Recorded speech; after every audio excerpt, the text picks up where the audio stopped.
qu'il s'agira pour les députés d'éviter ce qui s'est passé tout à l'heure, à être dans un vote mécanique, à être des députés du président Macky Sall, à faire passer toutes ses volontés.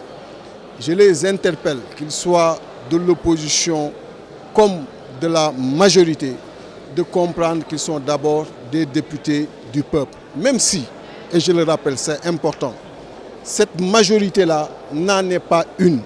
C'est une majorité issue d'une minorité, ils n'ont que 49,48%.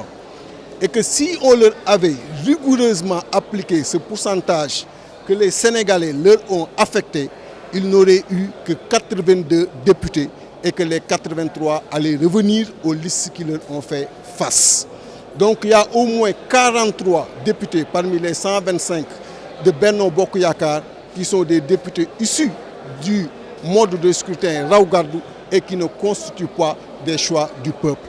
Ils n'ont qu'à se rattraper en essayant de se légitimer, en ayant un regard attentif, une pensée profonde à ce Sénégalais-là qui peine quotidiennement à régler son problème d'eau, à régler son problème d'électricité, à faire bénéficier à ses enfants, faute d'emploi, une éducation correcte et une santé correcte.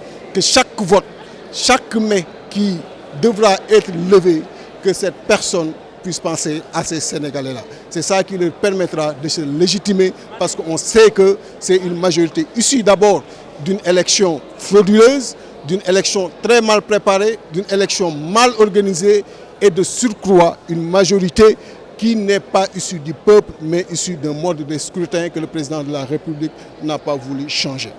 Interpeller les ministres également à être extrêmement attentifs sur les points et les virgules des différents projets qu'ils vont présenter à l'hémicycle. Parce qu'en face, ils auront des personnalités bien informées, bien naturellement, qui ont un certain bagage, un background intellectuel capable de leur faire face à tout point de vue. Et que les différents projets soient orientés aux différentes préoccupations des Sénégalais et qu'ils arrêtent eux également d'être des ministres du président Macky Sall, mais d'être des ministres au service de la République, au service des 14 millions de Sénégalais, qu'ils soient à l'intérieur comme à l'extérieur du pays. Vous savez, il faudrait que les gens apprennent vraiment à se conformer à la rigueur, à se conformer aux contraintes de la rigueur. On ne peut pas demander à des personnalités d'être là à 10 heures, de les retenir dans la salle pendant 1 heure, alors qu'un groupe est en train de faire ses derniers réglages en termes d'attribution et de distribution de postes. Ce n'est pas ce qui est le plus important et ce n'est pas sur ça que les populations nous attendent. Donc on ne pouvait pas être là à assister à cette mascarade. Et c'est le message qu'ils doivent comprendre à partir d'aujourd'hui.